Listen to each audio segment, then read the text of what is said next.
कि अब लग रहा है कि भारतीय गणराज्य इंडियन रिपब्लिक पर आरएसएस और बीजेपी ने कब्जा कर लिया है और मुझे इसमें कोई अचंभा नज़र नहीं आ रहा है। अगर जो साथी लंबे समय से जानते हों उनको ये पता होगा कि हमारे जैसे तमाम एक्टिविस्ट पिछले 10 वर्षों से संघीय आरएसएस सरकार के खिलाफ लड़ रहे हैं, क्योंकि इतिहास के छात्र होने के नाते हम जानते हैं कि इनकी आस्था मनुस्मृति में है, संविधान में नहीं है। जब संविधान सभा बना था उस समय भी कहते थे कि हमारा संविधान तो मनुस्मृति है, ये संविधान जो है भारतीयता के हिसाब से नहीं है। तो जहाँ एक तरफ संविधान एक प्रोग्रेसिव स्टेप था, उसका उस समय संविधान सभा में विरोध के पक्ष में साम्यवादी भी थे, समाजवादी भी थे, लेकिन उनका थ्योरेटिकल डिफरेंस था, उनका एक प्रोग्रेसिव डिफरेंस था। लेकिन इन संघी का आरएसएस वाले जो लोग थे, हिंदुत्वा ब्रिगेड, उनका था कि मनुस्मृति पीछे की ओर चलो। तो ये सरकार इसी संविधान का इस्तेमाल करते हुए आई है, लेकिन कोई संवैधानिक मर्यादा नहीं। जो भी यूनिवर्सिटी में चाहे संसद में, तो मैं आज तो यही कह रहा था ना कि जब सांसद ही सुरक्षित नहीं है तो अब सांसद लोग अब डरो नहीं, लड़ो, सड़क पर चलो, ये चलो, नहीं तो बचोगे नहीं कोई। तो ये समझ लीजिए कि लग रहा है कि जैसे अंग्रेज लोग आके कब्जा किया था ना भारत पे, वैसे लग रहा है कि संघीज ये कब्जा कर लिया है इंडियन रिपब्लिक पे और कॉन्स्टिट्यूशन पे। क्योंकि कॉन्स्टिट्यूशन सबसे पहले आईपीसी इनके मनुवाद के ऊपर सबसे पहला ब्लो था, जिसमें कानून के नज़र में एक माना गया था सबको, एक ही अपराध के लिए सबको एक तरह की सज़ा। संविधान दूसरा ब्लो था। तो इसलिए चाहते हैं कि नेस्तनाबूद कर दे। आप लोग यूनिवर्सिटी आते हैं, देखते नहीं रितु सिंह का मसला है, मेरा घर मेरा कॉलेज और दौलत राम कॉलेज 500 मीटर पर है, 2 कानून वहीं चल रहे हैं विश्वविद्यालय में। तो ये तो खुला एक वैचारिक युद्ध है, इसमें पीछे हटने की बात नहीं है। तो बाबा साहब ने तो समराइज कर दिया है कि भाई ब्राह्मणवाद और बौद्धवाद की लड़ाई है, ये सिंगौल और अशोक स्तंभ के बीच की लड़ाई है, ये मनुस्मृति और संविधान के बीच की लड़ाई है। तो ये तो लड़ाई लड़नी ही पड़ेगी, जो डरेगा बचेगा कोई नहीं। लेकिन सर बीजेपी अब मिक्री को लेकर घेर रही है विपक्ष को। अब उनके पास कोई मुद्दा ही नहीं है, उनके पास मुद्दा ही नहीं है। जितने अमर्यादित तरीके से बीजेपी के सांसद और लीडर्स व्यवहार करते हैं, चाहे चुनाव मैदान के दौरान हो, चुनाव प्रचार के दौरान हो, चाहे संसद के अंदर। रमेश बुद्धू ने क्या कहा था, याद है ना सबको? वो उनके पास मुद्दा ही नहीं है। अब तो विपक्ष को चाहिए, मैं तो बार बार कह रहा हूँ, आज मैं कह भी रहा था, मनोज जी बगल में बैठे हुए थे, कि अब विपक्ष को पूरे अखिल भारतीय आंदोलन चलाओ इनके खिलाफ, ईवीएम के खिलाफ, इनके नीति के खिलाफ। अब पूरा भारत बंद करो, इसको आह्वान करो, कॉल दो कि पूरा भारत बंद करो, एकदम चलो लड़ो इनसे सड़क पे।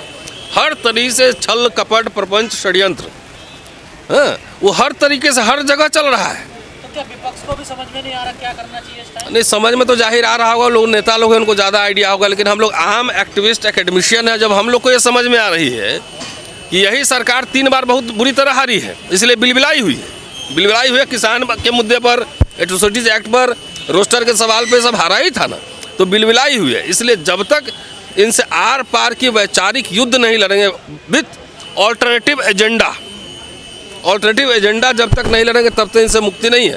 अगर 24 में रिपीट करके देखिए, अब सवाल हमारी नौकरी का सिर्फ नहीं है, सवाल सिर्फ लक्ष्मण रितु सिंह का नहीं है, सवाल प्रमोशन का नहीं है, सवाल छुट्टी का नहीं है, सवाल है कि आ गया तो कोई नहीं बचेगा। पता लगा कि अभी तो सांसद लोग सस्पेंड किए जा रहे हैं, उसके बाद सांसद लोग को वहीं पता लगा कि मार्शल पिटाई शुरू कर दिया। तो इस अभी नहीं समझे तो कभी नहीं समझे। सर धनखड़ कह रहे हैं कि जाट का किसान का अपमान किया गया है सर संसद में। नहीं तो वो अकेले नेता है क्या? कोई जाति या कोई अकेले नेता है? वो उसमें उपराष्ट्रपति लिखते हैं कि जाट उपराष्ट्रपति लिखते हैं। ये तो जाट समुदाय का अपमान धनखड़ ने स्वयं किया है। जाट लोग तो बहादुर लोग होते हैं, योद्धा लोग रहे हैं। ऐसे आरएसएस के और उपराष्ट्रपति के पद पर बैठे हैं और मर्यादा नहीं है, वहाँ पर जाके उनको अब जाट याद आए। ये वहाँ पे जाके आरएसएस बीजेपी की स्टूज की तरह, है ना, चेयरमैन पर्सन की तरह नहीं, स्टूज की तरह वहाँ पे बात कर रहे हैं। राहुल गांधी वीडियो बनाते हैं मिमिक्री का, तो ठीक तो कर रहे हैं। मिमिक्री पूरा संसद को मिमिक्री बना दिया है। चूमे थे जाके संसद भवन को, अब पता लगा कि संसद ही बदल दिए। अडवाणी जी को पाँव छुए थे, पता लगा मार्गदर्शक मंडल में भेज दिए। तो बाबा साहब का नाम लेते हैं और काम करते हैं पूरा उल्टा। विदेश में जाके मदर ऑफ डेमोक्रेसी बात करते हैं, उनसे पूछ लेंगे जरा 5 रिपब्लिक का नाम बताओ, गणराज्य कौन कौन था, कहाँ कहाँ था, जरा नाम बताओ, तो नाम भी याद नहीं होगा। लेकिन मदर ऑफ डेमोक्रेसी अच्छा कहने में अच्छा लगना चाहिए। मैं बुद्ध की धरती से आया हूँ और बुद्ध की धरती से आया हूँ, यहाँ क्या हो रहा है, बुद्ध के सारे प्रतीक को जो है ध्वस्त किए जा रहे हैं। हर बुद्धिस्ट मोनेस्ट्री पे उठा के देखिए, हर जगह कब्जा किया हुआ है। यहाँ बाबा साहब ने कहा था नहीं, संविधान पे बुद्धिज्म की छाप है, अशोक स्तंभ है, शेर है, सब अशोक से लिया गया है, बुद्धिज्म से लिया गया है। उसको आरएसएस और बीजेपी बदल कर अब सिंगोल कर दिया। सिंगोल क्या है? राजदंड। वो राजतंत्र सामंतशाही का प्रतीक है। तो ये सीधा, इसमें कोई कंफ्यूजन हमें नहीं है। अब हम लोग अपने लिए थोड़े लड़ रहे हैं, व्यक्तिगत लड़ाई है ही नहीं। ये हम आने वाली पीढ़ियों और देश कैसा हो, स्वस्थ हो, एक रिपब्लिक, एक हेल्दी रिपब्लिक रहे, इसके लिए हमारी लड़ाई है। कि पिछले 3-4 दिनों से अखबारों में एक ख़बर आ रही है कि भारतीय राष्ट्रीय कांग्रेस जिस तरह से पिछली बार राहुल गांधी जी के नेतृत्व में भारत जोड़ो यात्रा का आयोजन किया था, इस बार उत्तर प्रदेश में उत्तर प्रदेश जोड़ो यात्रा निकालने जा रही है। गालिबन कल से सहारनपुर से ये यात्रा शुरू होगा। मुझे लगा कि इस वक्त इस मुद्दे पर बोलना बहुत ही ज़रूरी है, अन्यथा कहीं देर न इसमें हो जाए। सबसे पहले कांग्रेस ने जो नारा दिया है जोड़ो यात्रा, कांग्रेस से मेरा सीधा सीधा एक सवाल है कि किस किस को आप जोड़ने जा रहे हैं।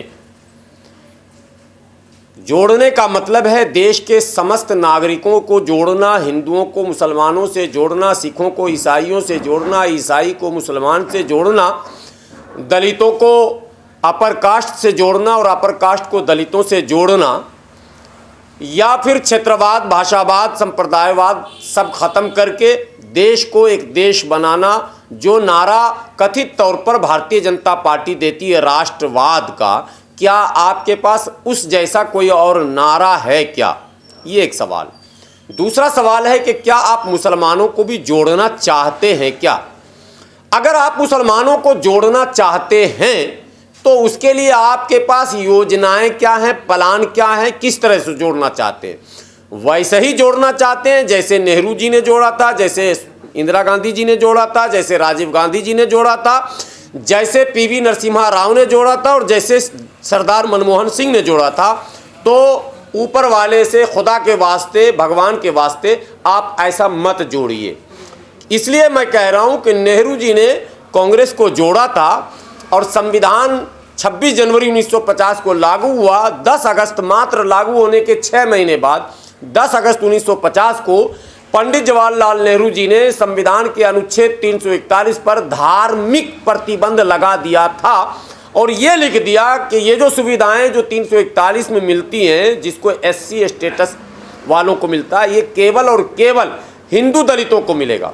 धर्म की शुरुआत आज मुसलमानों में अज्ञानतावश, नावाकफियत के बुनियाद पर, मुसलमान बुरा मान रहे होंगे लेकिन पढ़ने की कोशिश कीजिए। मुसलमानों के जहन में यह डाल दिया गया है कि तुम सिर्फ भाजपा को गाली बको, सिर्फ मोदी जी को गाली बको। इस देश को सत्यानाश करने में, मुसलमानों को बर्बाद करने में, मुसलमानों को तबाह करने में सिर्फ भाजपा का हाथ है, ये सिखाया गया मुसलमानों को। लेकिन मुसलमान ये जानता ही नहीं है कि आज मुसलमानों के हाथ में जो कटोरा है, आज मुसलमान इस देश में जो सांप्रदायिकता का शिकार हो रहा है, जिस नफरत की भट्ठी में मुसलमान जल रहा है, इस भट्ठी में आग लगाने वाली पार्टी कोई और नहीं है। उस पार्टी का नाम है भारतीय राष्ट्रीय कांग्रेस। जी हाँ, जिसे अब कांग्रेस आई के नाम से आप जानते हैं, जिसका चुनाव चिन्ह खूनी पंजा है। अब चूंकि यात्रा पश्चिमी उत्तर प्रदेश से है, तो पहले वहां से मैं चलता हूं कि 10 अगस्त 1950 को जो प्रतिबंध लगाया, जो भारत का पवित्र संविधान धर्म के आधार पर किसी को कुछ देने या छीनने से मना करता है, उस पवित्र संविधान में काला धब्बा लगाने का काम नेहरू जी ने उस समय कर दिया और मुसलमानों को इस कोटे से बाहर कर दिया। यानी मुसलमानों का नट, मुसलमानों का बक्खो, मुसलमानों का डफाली, मुसलमानों का मीर शिकार, मुसलमानों का हेला, मुसलमानों का ललबेगी, मुसलमानों का चमेला, मुसलमानों का बंजारा, मुसलमानों का मीर शिकार और मुसलमानों की वो तमाम जातियां, धोबी, नाई, ये तमाम जातियां जो है इस क्या कहते हैं सुविधा से बाहर कर दी गई। एक तरफ कांग्रेस ने बाहर किया, दूसरे तरफ हमारे मौलानाओं ने कांग्रेस का समर्थन किया ये कहकर कि मुसलमानों में जाति पाति होती नहीं। इस पर तो मैं बात करता रहता हूं, फिर करूंगा, लेकिन कांग्रेस ने जो किया वो जानना आपके लिए जरूरी है। अब देश आगे बढ़ता गया। 60 के दशक के बाद मुसलमानों ने अपनी मेहनत पर, अपनी कुव्वत से, अपने दिमाग से हर शहर में अपना एक कारोबार शुरू किया। जिस जिस शहर में मुसलमानों ने अपना कारोबार शुरू किया, अलीगढ़ में ताला बनाने का काम मुसलमानों ने शुरू किया, अलीगढ़ में दंगा। फिरोजाबाद में चूड़ी बनाने का काम शुरू किया, फिरोजाबाद में दंगा। बनारस में बनारसी साड़ी बनाने का काम किया, बनारस में दंगा। मऊ में लुंगी बनाने का काम किया, मऊ में दंगा। भागलपुर में रेशमी चादर बनाने का काम किया, भागलपुर में दंगा। मेरठ में कैंची बनाने का काम किया, मेरठ में दंगा। मुरादाबाद में पीतल के बर्तन बनाने का काम किया, मुरादाबाद में दंगा। ये दंगा भाजपा तब मतलब पैदा ही नहीं हुई थी, भाजपा बनी ही नहीं थी। ये 80 से पहले की बात मैं कर रहा हूं, 84 से पहले। कर्नाटका में कांग्रेस जब चुनाव मैदान में आई तो एक वायदा कांग्रेस ने किया था कि हमारी सरकार बनेगी तो बजरंग दल को बैन कर देंगे। मुसलमान भाइयों से मेरा सवाल है, बजरंग दल बैन हो गया क्या? अगर हो गया होगा कर्नाटका में तो पता लगा कि हमको कमेंट बॉक्स में लिख दीजिएगा तो शायद हम जान जाएंगे।